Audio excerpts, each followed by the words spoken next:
Hi అండి అందరికీ welcome back to my channel Pallavi Ram blog. ఈరోజు ఒక 2-3 పనులు ఉన్నాయి. గుడివాడ వెళ్ళాలి, జంక్షన్ వెళ్ళాలి, హెయిర్ కట్ చేయించుకోవాలి. హెయిర్ కట్ ఎందుకు బాగానే ఉందిగా జుట్టు అంటారేమో, చూడడానికి చాలా బాగాలేదు. కింద చివర్లా బాగా చిట్లు పోయి పొట్లు పోయిందంటారు, ఫ్రిజీగా హెయిర్ అంతా చూడడానికి అస్సలు బాగోలేదు. హెయిర్ కట్ 1 year బ్యాక్ అనుకుంటా చేయించుకుంది.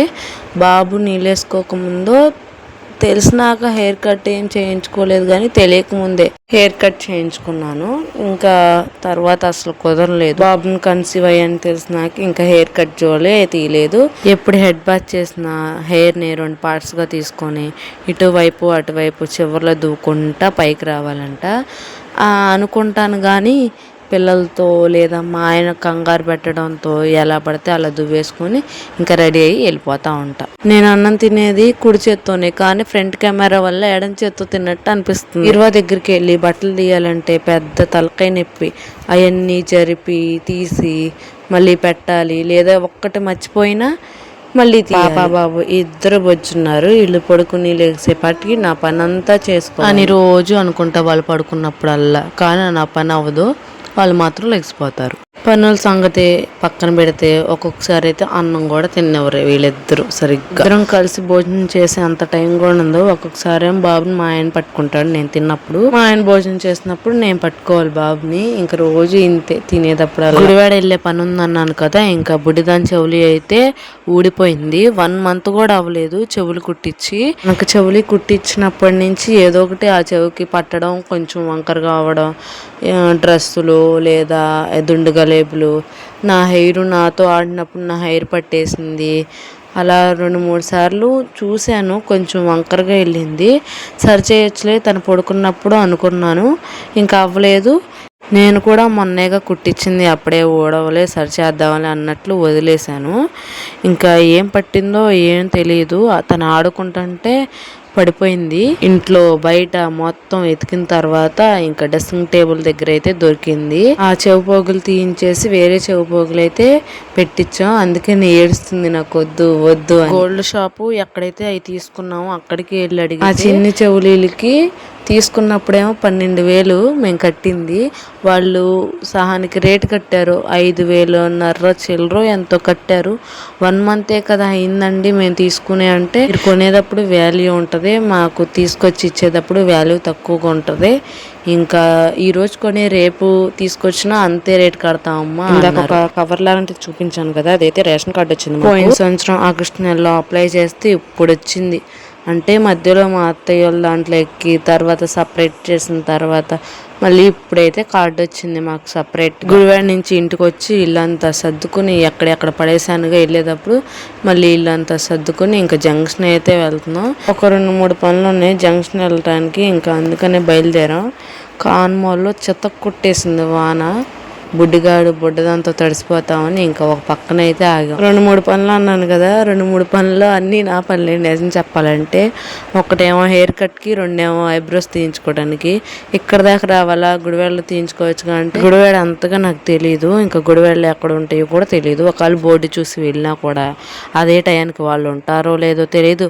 ఒకవేళ ఫోన్ చేసినా కూడా ఒక 5 నిమిషాలు ఆగండి మేడం, ఒక అరగంట ఆగండి మేడం అంటూ చెప్తా ఉంటారు. ఇంకా ఈ తలకాయ నొప్పులన్నీ ఎందుకు, ఎప్పుడు వెళ్ళిన చోట వెళ్దాంలే అన్నట్టు జంక్షన్ అయితే నాకు తెలిసిన ప్లేసు. ఇంకా ఎవరు ఎలా మనీ తీసుకుంటారో తెలుసు, హెయిర్ కట్కి ఐబ్రోస్కి ఎక్కడ ఎలా తీసుకుంటారో తెలుసు. మా చెల్లిని కూడా చూసినట్టు ఉంటుంది, మా చెల్లితో టైం స్పెండ్ చేసినట్టు ఉంటుందిలే అన్నట్లు ఇంకా మేమైతే వెళ్దాం అనుకుంటున్నాం. ఇంకా ఒక చిన్న పని ఉంది, అది చెప్పాలని లేదు, చెప్పను కూడా. అది మా పర్సనల్, ఇంకా చెప్పకూడదు అనుకుంటున్నా అంతే. మన సొంత ఊరు వస్తే అదొక ఆనందం. సిమెంట్ రోడ్లు కూడా బంగారు రోడ్లకు కనపడతాయి నాకైతే. అనుకోకుండా మా చెల్లి నేను ఇద్దరం కలర్ డిఫరెంట్ ఒకేలాంటి డ్రెస్ అయితే వేసుకున్నాం. నేను కూడా యూట్యూబ్ ఛానల్ స్టార్ట్ చేస్తాను అమ్మాయి అని మా చెల్లి అంటుంది. ఉన్న తలకాయ నొప్పులు చాలు మళ్ళీ నీకు ఇదొకట. నిజం చెప్పాలంటే పెద్ద తలకాయ నొప్పి యూట్యూబ్ ఛానల్. క్రియేట్ చేసి వీడియోలు తీయడం అనేది. తీసే వాళ్ళందరూ మరి ఎలా తీస్తున్నారో నాకే తెలియట్లేదు, కానీ నేనైతే ఎప్పుడెప్పుడు ఆపేద్దామా యూట్యూబ్ని అనుకుంటాను. ఎందుకంటే దీనివల్ల నైట్ నిద్ర ఉండదు, వీడియో ఎడిటింగ్లు, చేతులు నొప్పులు, నిద్ర లేకపోవడం వల్ల తల పట్టేసిద్ది, లేనిపోయిన రోగాలన్నీ వస్తాయి. సక్సెస్ మా హాని ఇంటి దగ్గర ఉన్న సైకిల్తో ఆడదు, కానీ సహస్ర సైకిల్తో ఆడుకుంటుంది. ఇంకా మా బుడ్డిదాని చెవులీలు అయితే ఇవి చిన్నగా ఉన్నాయి కదా, అవేమో కొంచెం పెద్దగా ఉన్నాయి, ఇవేమో బుడ్డిగా ఉన్నాయి, అసలు కనపట్టలేదు. కానీ ఆ మనీకి ఇవే వచ్చినాయి. ఇంకా సర్లే పెద్దవి తీసుకుందాం అన్నా కూడా మనీ లేవు. ఇంకా తర్వాత చూద్దాంలే ఎదిగే కొద్దీ అన్నట్లు వదిలేసి, ఇంకా డాక్రా వచ్చినప్పుడన్నా లేదా లోన్స్ తీసుకున్నప్పుడన్నా కొంచెం ఎక్కువ మనీ ఉంటుంది కదా, ఇంకా వాటితో అయితే తీసుకోవాలి. ఇంట్లో అన్నీ కట్టగా ఎంతో కొంత మనీ దాద్దాం అనుకుంటాను, కానీ ఏదో ఒకటి అవసరం వచ్చేది. పిల్లలకు హాస్పిటల్ ఖర్చులు లేదా పిల్లలకి బాగోకపోవడం ఏదో ఒకటి వచ్చి ఆ మనీ కట్టాల్సిన అవసరం వచ్చింది, లేదా వేరేది ఇంకోటి ఏదో ఒక సిచ్యువేషన్ వస్తానే ఉంటుంది. మనీ మాత్రం దాయడం అస్సలు అవ్వట్లేదు. సర్లే ఎంతో కొంత దాచుకుందాం, అప్పుడప్పుడన్నా వేద్దాం అన్నట్టు మొత్త తీసుకున్నా, అది నెలకే పగిలిపోయింది. బుడిదాని చెవులికి అవసరం వచ్చి ఇంకా మనీ తక్కువైంది అని ముంతలో డబ్బులు తీయాల్సి వచ్చింది.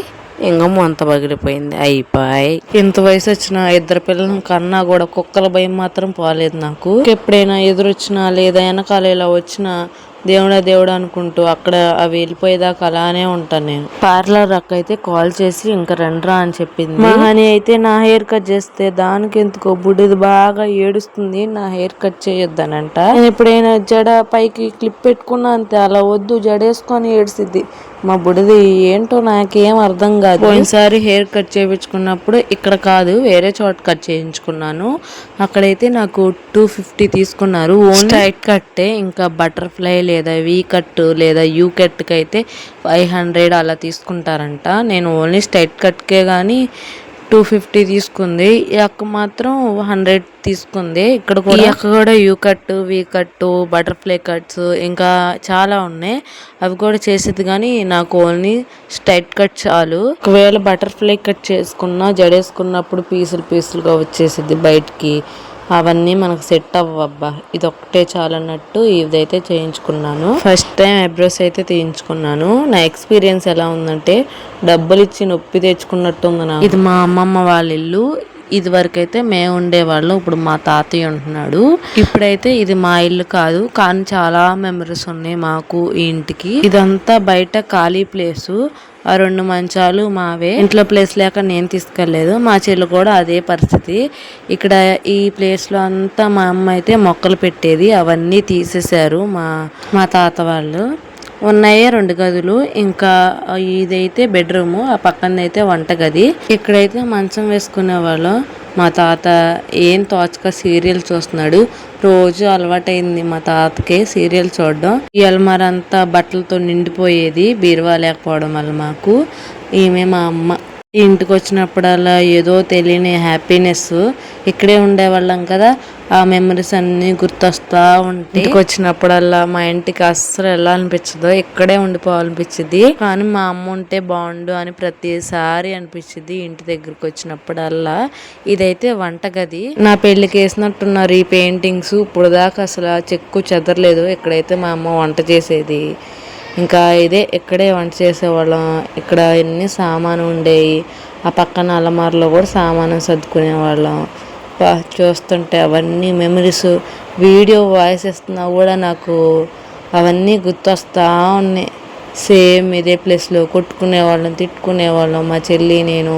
మా అమ్మ ఏదైనా పని చెప్పినప్పుడు సరిగ్గా చేయకపోతే తిడతా ఉండేది. మా అమ్మ లేకపోయినా తిట్లని నాకు చెవులో వినపడతానే ఉన్నాయి. ఆషాఢ మాసంలో అక్క చెల్లెలు గాజులు అంటగా, ఇంకా మా చెల్లి అయితే చేద్దాం అమ్మే పద్దాకు చేసుకో, ఇప్పటికో కుదిరిద్ది మన ఇద్దరికి అంటే, సర్లే చేసుకుందాం అమ్మే అంటే ఇంకా గాజులు పూలు కావాల్సినవన్నీ తీసుకుని ఇంటికి వెళ్ళిపోయాం. సరే ఉంటా, బాయ్.